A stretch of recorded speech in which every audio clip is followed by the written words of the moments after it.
Welcome to Healed, Whole, Called, the podcast where stories of trauma meet the healing power of Jesus. Each week, we journey with women who have walked through pain, wrestled through the process, and now stand in the promise of who God called them to be.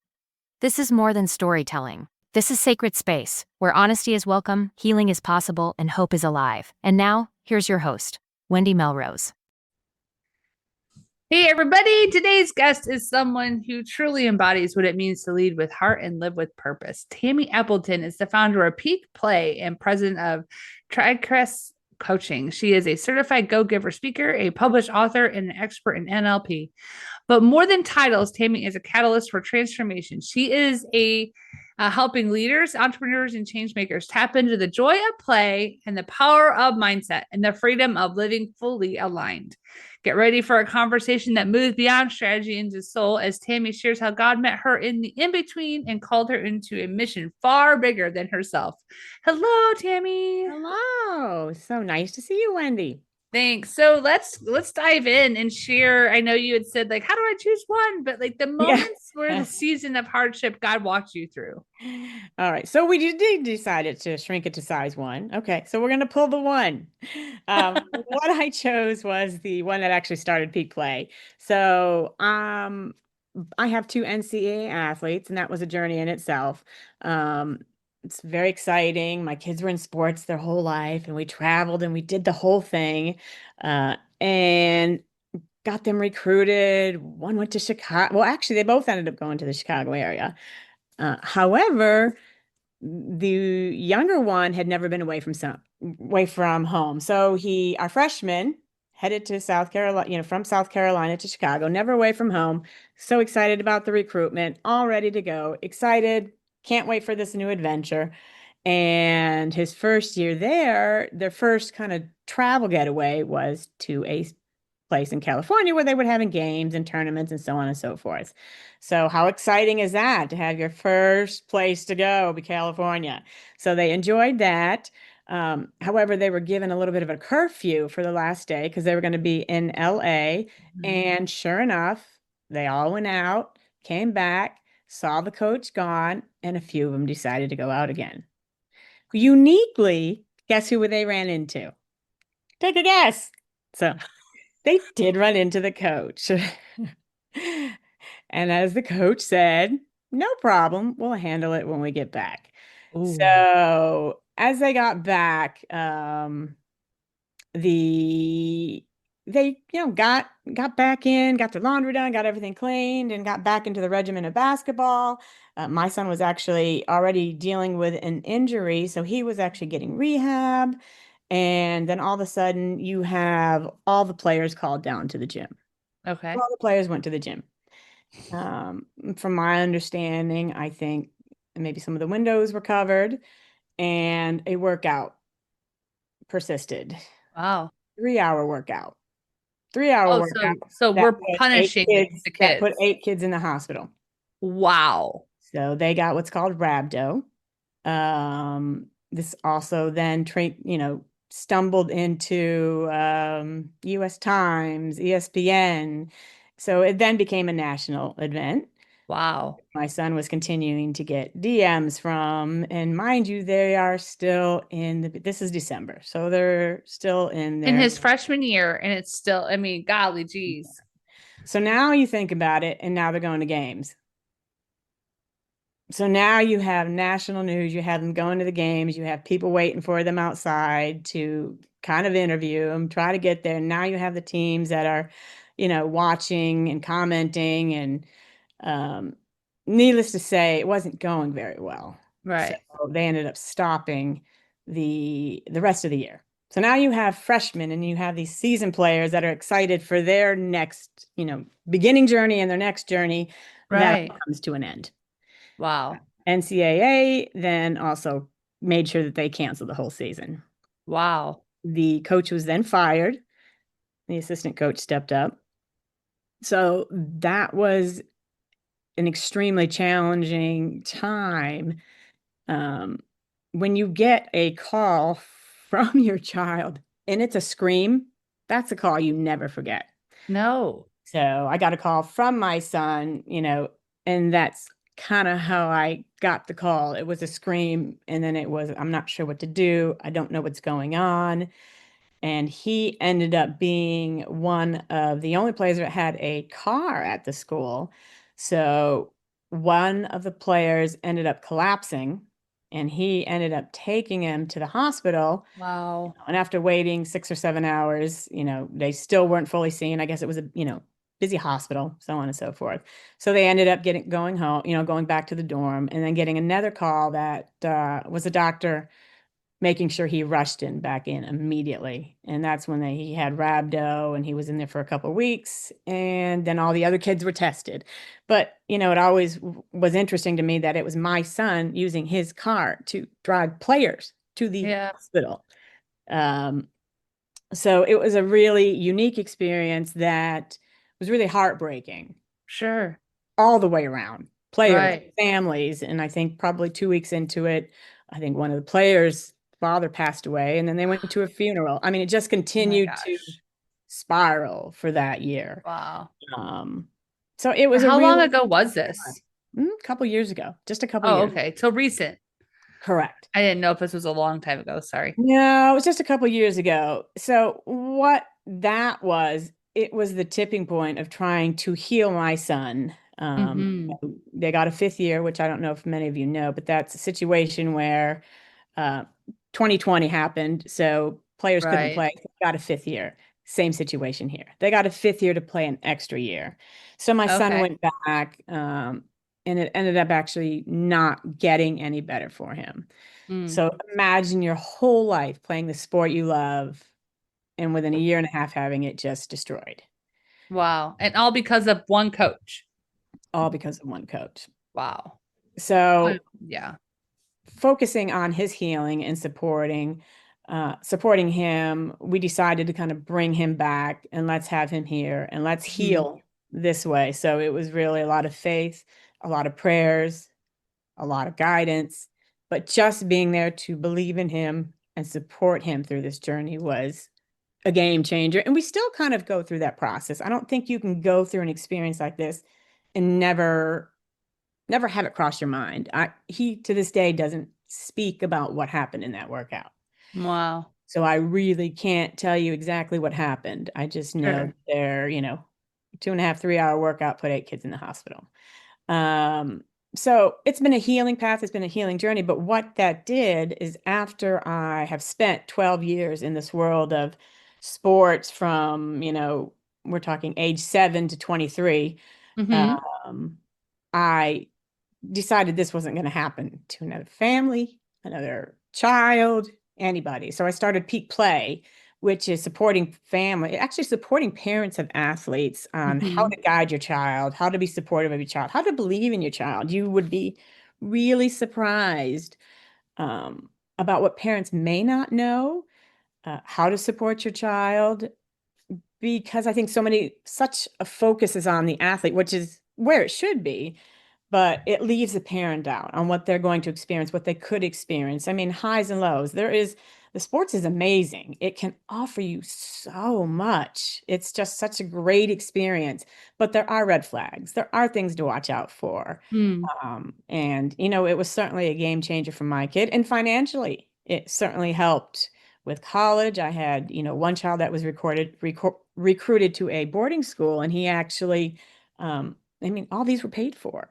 Wow. So sports is amazing. It teaches so much that you walk away from sports, having so many different characters and abilities and different things that you can use, in your future self, in your Mm-hmm. professional self, in your, new world. Um, Right. so, it is never that I don't love sports. I truly do. But I do think there are a lot of red flags, and I've seen a lot of things happen in, Mm. over 15, 16 years, that I think there are things that parents need to know. And I Yeah. think if we support our children the right way, if they know that they can come to us, if they know what to look for in themselves, how they Right. act, and especially with coaches, trainers, however it may be, Mm-hmm. I think it can be a game changer. Well, that's really interesting. I've got an almost 11-year-old son who loves sports, right?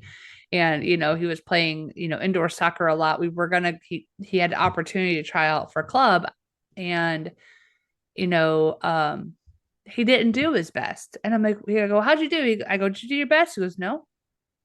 I'm like, okay, well, I appreciate your honesty. What's going on? He goes, I don't know. He goes, when I'm around people I don't know, I just freeze up and I don't know how to actually And be that who I'm makes supposed to sense. be. Yeah. And that happens And too. and so like it's been really good in him figuring things out, because when he was doing indoor, he was like one of the best players on his team. But then he was dealing with like some coach changes, which then pinned players against the other It did. players.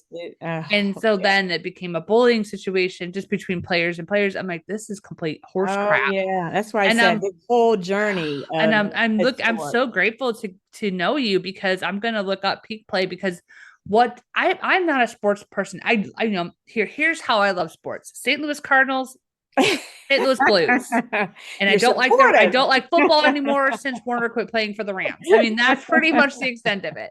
And then I get this sporty kid, Yeah. and I'm like, what the hell do I But do with you can this? so support them in the right ways and have the right tools to do it, whether they want to or whether they don't. And the biggest Right, thing I tell parents is, listen, there is a spot for everyone. It just may be not the spot that you want. You may be the father that wants to, not on purpose, but live vicariously through your child. And maybe your kid's not that D1. But there are so many different offerings and even down to club. I know people who've gone to large colleges and were the superstar of their school, but they're playing club and they're loving it. It's fine for them. They're happy right, with it. So it's right, really about your child's passion and guiding them through that process and right. making sure that we support them. I think it's also important. I have what's called the I believe methodology. Mm. The basis of everything is the belief in your child. Oh, that's right. And that is the core of the guidance. If you don't believe in your child, you can't expect anybody else to. You can't No, oh, expect that's them good. to. You Right, can't expect them to believe in themselves if you're not there showing that. right, So we exactly. try to weave a lot of it in there, but it is from many years of experience, just as you've had. No, that's awesome. So because of all of this, you create peak play. Like, what, like, share the big turning point with all of this. Was it with peak play? Is that like the big shift in the family, in the dynamics of everything?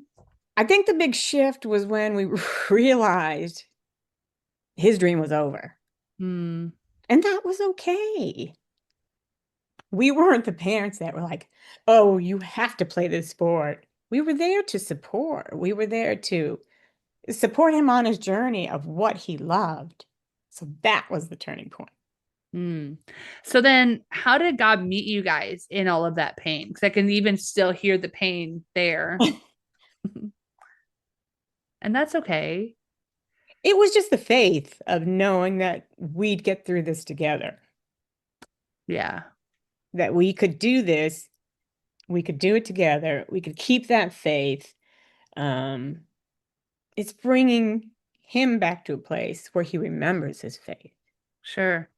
So that was really kind of the turning point of shifting the family, of, making sure we come together, making sure we Mhm. come together to support, making sure that we do the best we can to get him to his next stage in life. Because you have to remember that's a journey also.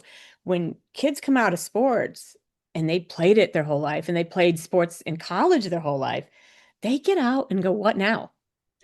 Right. That It was their all the identity. time. It's their Right. identity. So I think if done the correct way, you can have success on and off the court. It's combining the two. It's combining that support. You know, I Right. want there was a statistic literally on Good Morning America, probably a week or two ago, where parents are the main issue now when it comes to sports. You Oh, had sure. parents arrested for fighting at a Mm. 10-year-old hockey game.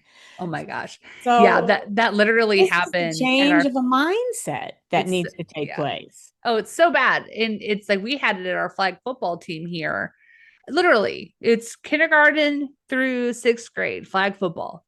Nothing dramatic. But the Nothing. kindergarten coaches literally started a massive brawl this is the My first instinct is, please God, don't let there be anybody with a gun. and it's amazing that you have to think that because you Yeah. just don't know. Right. I tell you, in South Carolina, almost everybody carries a gun. Yeah. I mean, we have an open carry allowance here, but nobody does it. But it's like, um, but we live in St. Louis. We don't have the reputation, but we do here in the news on having issues. Now, I'm not in the city, but I'm in the county. And the thing is that it doesn't really matter. And unfortunately, it was race related and it was stupid.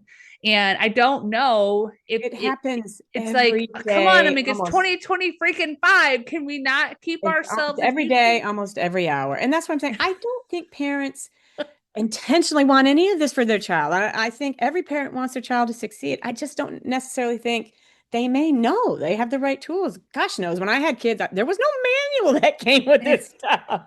Well, if you've got the was manual, will you nothing. sell it to the rest of us, please? Exactly.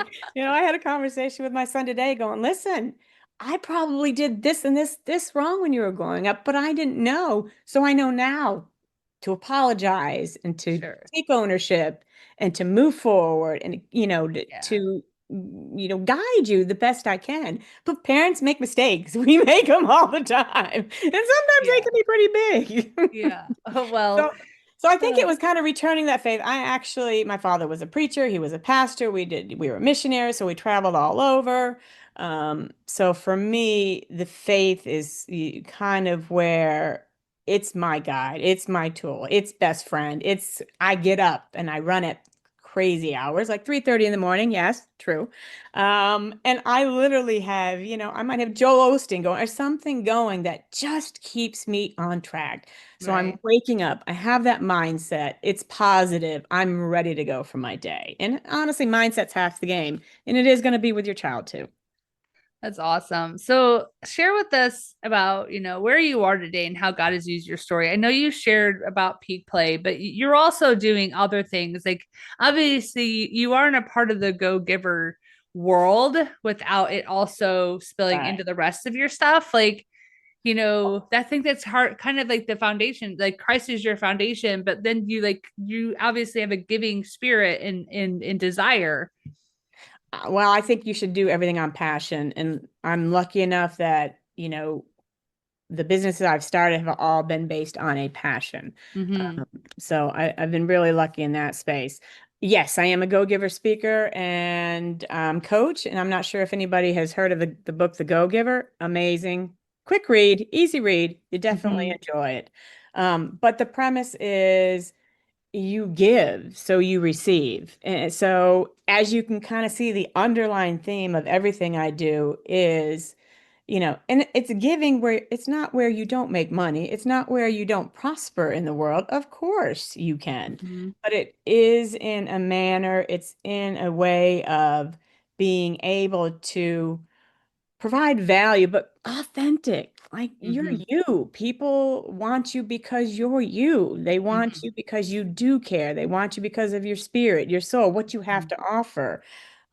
So I feel that as my foundation, and trust me, there have been many years where I walked away just growing up and it was super religious, and that's a whole other story. We'll do that in another podcast. Yeah, we can do We'll that. do that in another Church podcast. hurt, all the But things. I needed to, I took a break because I wasn't sure that was the path for me. I took a good 10-year break and I think I paid for that one. I can see significantly that you look back and go, oh, yeah, that was probably when everything happened. So I think it's interesting that we all go through, and we were just kind of talking about this before. I Mm-hmm. think that trials aren't there to push you down. I think they're there to test you. I think they're there to put you to the next level, to be Mm-hmm. honest. Because if I look back on all my trials, that's exactly what it did. I hated them. They were awful. Some of them can spiral you into depression. However, if you gravitate there, if you go back to your being, and you can kind of pull yourself through, keep that faith. And mind you, you do need a little bit of a village, whether it's friends, whether it's family, whether it's a podcast. It's your own unique tool that you have. For me, I like a run. I like to be quiet. I like to get my spiritual thing going early morning, and that's good for me. So everybody has their own tool, their own asset, and that was mine. Um, so that's that's where I kind of hover.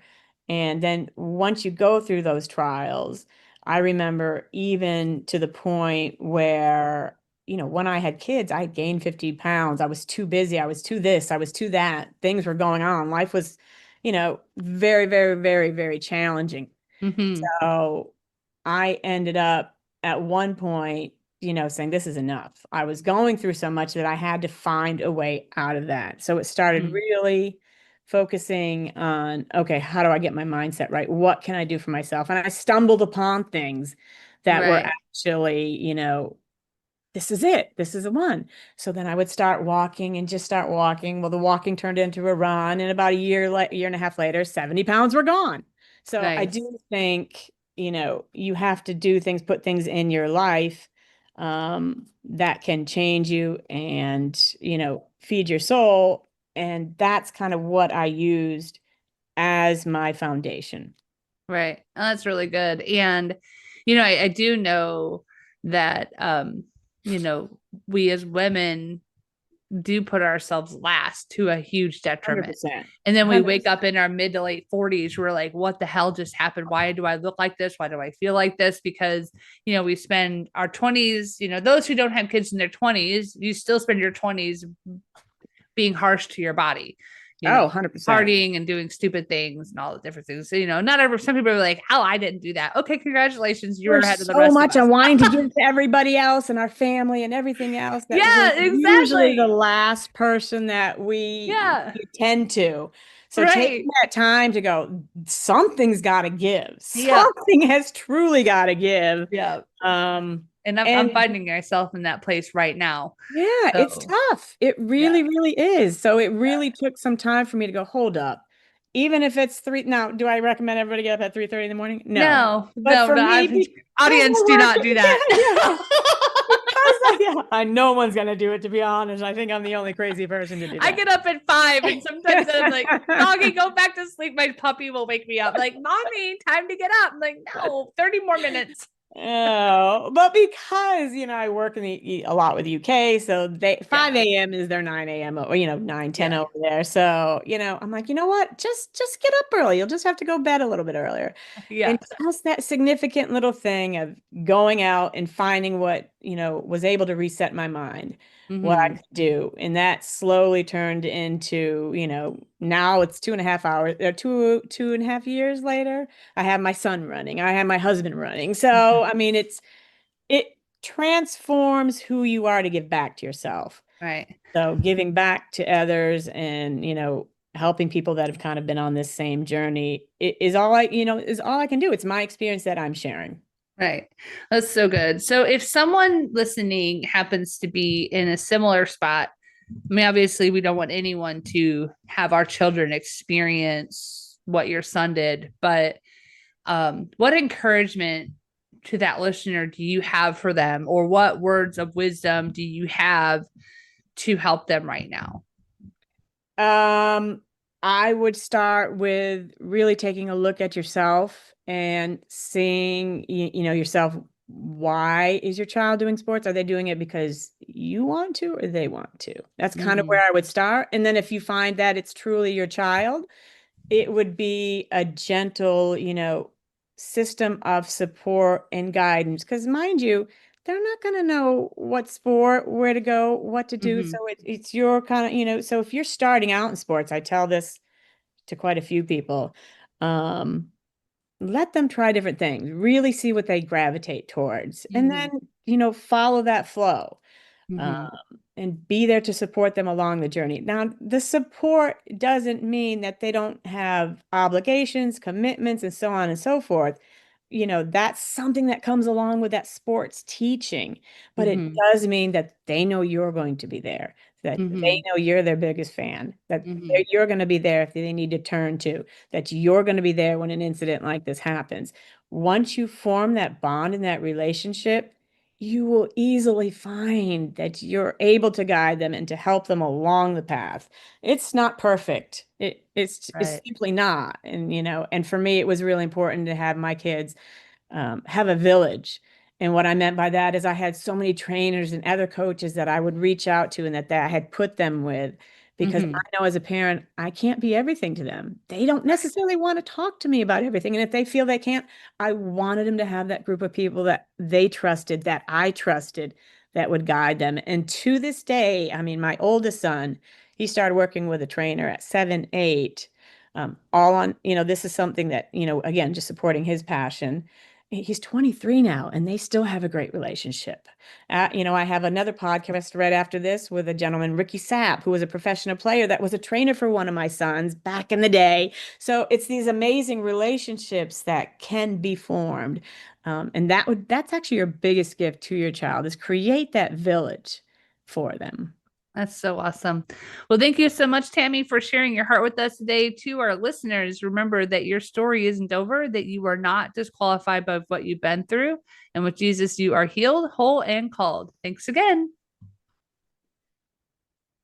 Thank you for joining us on Healed, Whole, Called. If this episode spoke to your heart, don't keep it to yourself. Subscribe and share it with someone who needs to know that healing is possible, purpose is real, and God is still restoring. And before you go, visit resilience-press.com and download your free copy of Get to the Point of Self-Publishing, Wendy's guide to help you move from stuck to published with clarity and confidence. You'll find it in the free resources section. Until next time, stay rooted in truth, covered in grace, and always moving toward the promise.